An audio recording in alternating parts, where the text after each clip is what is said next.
पहले तो मैं बहुत बहुत शुक्रिया करती हूँ सबसे पहले एडवोकेट महमूद प्राचा जी का, national convener mission save constitution के हैं, सभी जोरदार तालियों से स्वागत कीजिए। इंट्रोडक्शन क्यों जरूरी है, अर्चना जी। आज अर्चना जी हमारे बीच में आई हैं, जैसे कहे जाते हैं ना, strong women should support each other. Let's break the trend where people say women are jealous of other women. No, we are jealous. Baba Sahab ने कहा था, I measure the progress of a community by the degree of progress which women have achieved। तो आज हमारा समाज, मैं आप सबको ये बताना चाहती हूँ, पहले तो अर्चना जी बिग बॉस में गई थी, हमारे लिए बिग बॉस की विनर आप हैं, जोरदार तालियों से बजाइए, स्वागत कीजिए। हमारे लिए कोई भी हो, लेकिन बिग बॉस की विनर आप हैं। और असली विनर आज ये क्यों हो गई हैं? क्योंकि ये वही सेलिब्रिटीज नहीं है, या ये वो नेतागण नहीं है जो सिर्फ स्टेज पे या मंच पे है, जिनको आप छू नहीं सकते, जिनको आप देख नहीं सकते, या बड़ी बड़ी बातें जो टीवी सिनेमा पे ही करते हैं।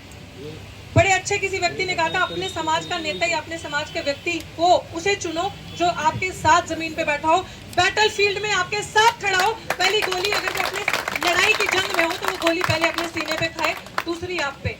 तो आज आपके पास सब कुछ होने के बावजूद, नेम फेम, आप हमारे पास आई हैं हमारी लड़ाई को मजबूत करने के लिए। ये बहुत बड़ी चीज है, क्योंकि आपने मैसेज दिया है कि जिस तरीके से बाकी समाज आपका है, आप भी वैसी हैं। ये बहुत बड़ी बात है समाज के लिए। और आपने यहाँ आके हमारी लड़ाई मजबूत की। अर्चना जी, आप पॉलिटिशियन हैं, अब आप एक एक्टिविस्ट भी हैं, क्योंकि ये लड़ाई उस चीज की लड़ाई है कि हम जब ऊपर, कनिष्ठ जी का जोरदार तालियों से स्वागत कीजिए, भीम आर्मी से बुजुर्गी आ गई है। आफ्ताब भाई का स्वागत। तो अभी मैं इसलिए कर रही हूँ कि जितने भी साथी आपके साथ हैं, शायद मैं नाम नहीं जानती हूँ, लेकिन सबका तहे दिल से बहुत बहुत शुक्रिया, बहुत बहुत स्वागत, साधुवाद। आप हमारे बीच में हमारी लड़ाई को मजबूत करने के लिए।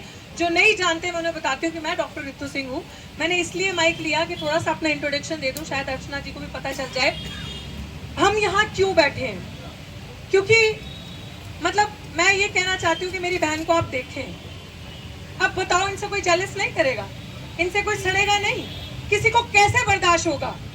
मनुवादियों को, जिन्होंने हमारे हाथ गोबर में देखे, मुंह पे मैला देखे, बदन पे फटे कपड़े देखे, वो कैसे बर्दाश्त करेंगे डॉक्टर रितु को इंस्टीट्यूशन के अंदर और हमारी बहन अर्चना गौतम को बॉलीवुड में? और इतना नाम कमाया, इतना नाम कमाया। मैं सच बता रही हूँ, I don't remember the name, season, big boss season के विनर का नाम मुझे नहीं याद है जब आपका सीजन था, लेकिन मुझे आपका नाम याद है। बाइसनेस नहीं है, लेकिन जिस सीजन में आप थी, मुझे बिग बॉस के सीजन के विनर का नाम नहीं याद है। तो बहुत बहुत शुक्रिया आपका। मैं इसलिए ये बात आपको बता रही हूँ कि आज जिस जातिगत ग्रस्त मानसिकता की मैं शिकार हुई हूँ, ये क्यों किया है? हमारे बच्चों का गला, कि हमारे बच्चे अच्छा कपड़ा पहनते हैं तो जलन, हमारे बच्चे समाज के अच्छी अंग्रेजी बोलते हैं तो जलन, मेरिट में, रिटर्न एग्जाम में अच्छे नंबर लाते हैं तो जलन। तो अगर रिटर्न में अच्छे नंबर लाते हैं तो इंटरव्यू में उनकी कसाई करके, इंटरव्यू में कम नंबर देके उन्हें कंपटीशन से बाहर निकाल दिया जाता है। ये चालें जो ये मनुवादी विचारधारा के लोग, ये जो नेक्सस है, ये सदियों से हमारे साथ करते आ रहे हैं। बट मैं आपको बता रही हूँ, ये लड़ाई आज दिल्ली विश्वविद्यालय के वाइस चांसलर और यहाँ पे आईबी, जो भी पुलिस का कर्मचारी, जो भी बंदे हैं स्पेशल सेल के, सुन लें, देख लें। मैंने उस दिन भी कहा था, मैंने प्राचा साहब, मैंने कल कहा कि 5 तारीख को हमने ट्रेलर दिखाया है, तो मुझे लोग कह रहे हैं गलत है, वो टीजर था, ट्रेलर अभी आना है और उसके बाद पिक्चर आएगी पूरी। 5 तारीख को मैं कहती ट्रेलर है, लेकिन अर्चना जी, लोग यहाँ कह रहे थे कि वो टीजर है, अभी तो हमने कुछ दिखाया ही नहीं। ये लोग हमारी संख्या बल पे जा रहे थे। इन लोगों को ये नहीं पता कि हम लोग गरीब लोग हैं, लेकिन हिम्मत वाले हैं, मेहनत कश लोग हैं। हमारे लोग सुबह कुआं खोदते हैं, शाम को पानी पीते हैं। अब हजारों लोग यहाँ कैसे बैठे, घर पे बच्चे भूखे मर जाएंगे, इंस्टीट्यूशन में जाएंगे, बच्चे जो बैठते हैं यहाँ, वो जितना टाइम दे सकते हैं देते हैं, बच्चों ने पढ़ाई भी करनी है, अगर क्लासेस मिस करेंगे यही लोग निकालने वाले होंगे। लेकिन इस नेक्सस को मैं आज बता दूं कि ये शुरुआत है। जैसे ये लोग कहते हैं कि जय भीम करके पूरे कैंपस में गंद डाल दिया है, आज यही जय भीम की ताकत है कि एक बहुजन बेटी को ताकत करने के लिए दूसरी बहुजन बेटी सड़क पे आई है। जोरदार तालियों से बजाइए और इनकी कानों में ये गूंज दीजिए, ये कारवां शुरू हुआ है, ये ऐसे बढ़ेगा। और हम भी पूरे मिशन सेव कॉन्स्टिट्यूशन की टीम से आपको पूरा आश्वासन देते हैं कि हाल ही में जो वीडियोस हमने देखी आपके साथ, हम किसी पार्टी से नहीं है, हमारा संगठन मिशन सेव कॉन्स्टिट्यूशन है, संविधान को बचाना। और हमारे बाबा साहेब भीमराव अंबेडकर ने ये जितनी महिलाएं स्वर्ण आज एजुकेशन इंस्टीट्यूशंस में बैठी हैं, वो ये भूल चुकी हैं शायद कि अगर वो आज प्रोफेसर है, टीचर है, डॉक्टर है, इंजीनियर है, आईएएस ऑफिसर है, राज्यपाल है, कलेक्टर है, राष्ट्रपति हैं, तो वो किसी धर्म की वजह से नहीं, किसी आरएसएस संघियों के नेक्सस की वजह से नहीं, बाबा साहब के दिए हुए संविधान की वजह से आज वो वहां जाकर बैठी हैं। वो भूल गई हैं। बट आपका यहाँ पे आना ये एक रिमाइंडर है हम सबको कि हमारी लड़ाई कितनी मजबूत है। लेकिन हाल ही में जो आपके साथ हुआ, हम आपको आश्वासन देते हैं, हमें नहीं पता बाकियों का, लेकिन पूरी मिशन सेव कॉन्स्टिट्यूशन की टीम इंक्लूडिंग हमारे नेशनल कन्वीनर महमूद प्राचा जी चट्टान की तरह आपके साथ पीछे खड़े हैं। क्यों?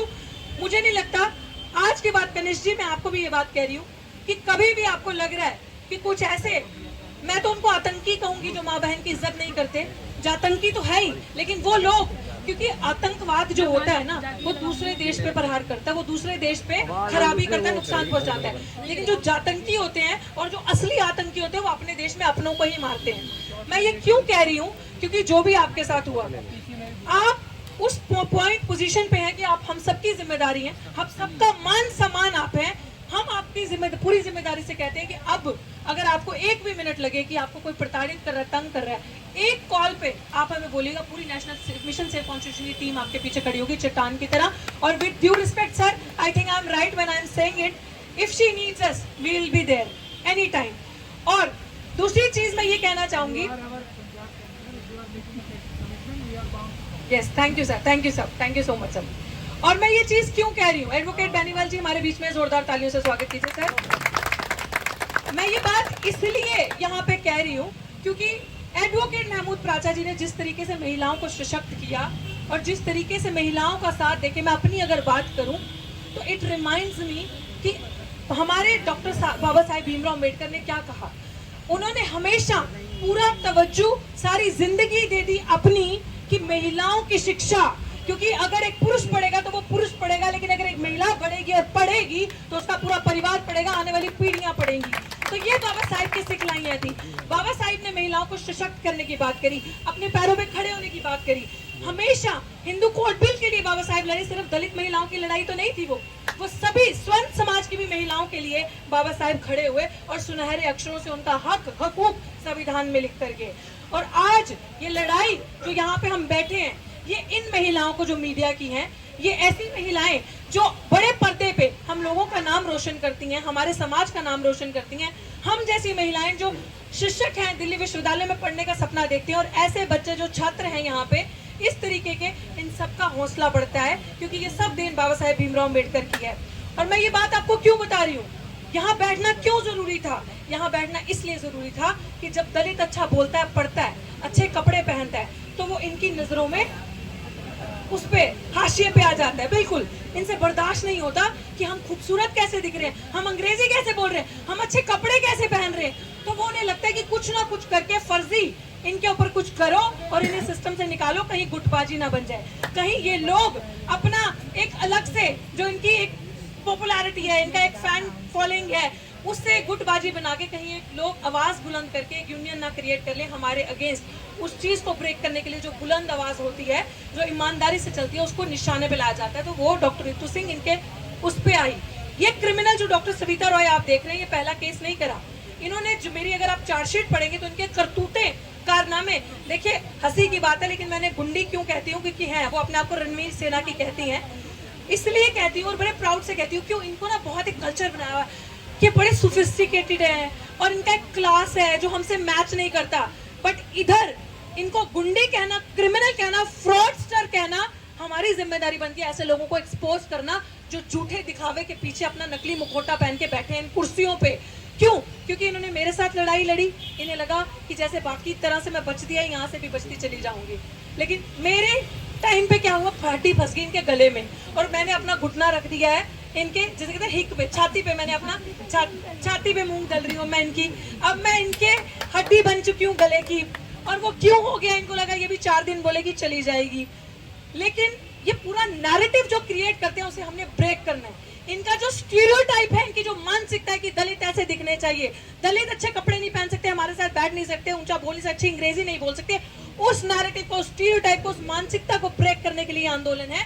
हमारे जो इंस्टीट्यूशनल मर्डर हो रहे हैं, रोहित वेमुला से लेकर अभी आईआईटी के आयुष और अनिल कुमार, उनके जिस तरीके से शैक्षणिक हत्याएं जो हो रही हैं उनको रोकना जरूरी था। इसलिए ये आंदोलन जरूरी है, इसलिए यहाँ बैठना जरूरी है, हमें एक होना जरूरी है। क्योंकि इनकी लड़ाई क्या है, हमसे जिद क्या है कि हमारे बच्चे पढ़ के विश्वविद्यालयों में घुसे ना। विश्वविद्यालय रोकना चाहते हैं ये, क्योंकि अगर हम यहाँ पढ़ेंगे तो अगर हमसे लड़ेंगे और सवाल करेंगे, जब सवाल करेंगे तो इनका जो पखंडवाद है, इनका जो झूठा नैरेटिव है, इनका मेरिट सामने आएगा कि पखंडवाद तुम करते हो। असली में एनएसएफ फ्रॉड स्टर तुम हो, उस पोजीशन पे बैठने के लायक तुम हो ही नहीं। और मैं इसलिए ये आपको बता रही हूँ जिम्मेदारी से कि हम अपने मेरिट से बैठे हैं। हमारे अंदर टैलेंट है, इनके अंदर टैलेंट नहीं है। इनका अगर कोई गॉडफादर ना हो इंटरव्यू में बैठा हुआ तो ये इनकी सिलेक्शन कमेटी में सिलेक्शन नहीं हो सकती। ये सब सेटिंग से चलते हैं, ये सब पैसा खा रहे हैं और पैसे से चलते हैं। हम ईमानदार लोग हैं, इसलिए अपनी लड़ाई सड़क से लड़ रहे हैं। और मैं यहाँ क्यों बैठी हूँ, क्यों? क्योंकि जब क्रिमिनल गुनाहगार कुर्सी के ऊपर हो तो बेगुनाह सड़क पे ही होगा ना। इसीलिए बेगुनाह सड़क पे बैठा है, इनको बताने के लिए, इनको रिमाइंड करवाने के लिए कि अब ये तुम्हारा नाटक और नहीं चलेगा। हमारे बीच में पूर्व मंत्री एडवोकेट राजेंद्र पाल गौतम जी पहुंच चुके हैं, जोरदार तालियों से स्वागत कीजिए। जय भीम, जय भीम, जय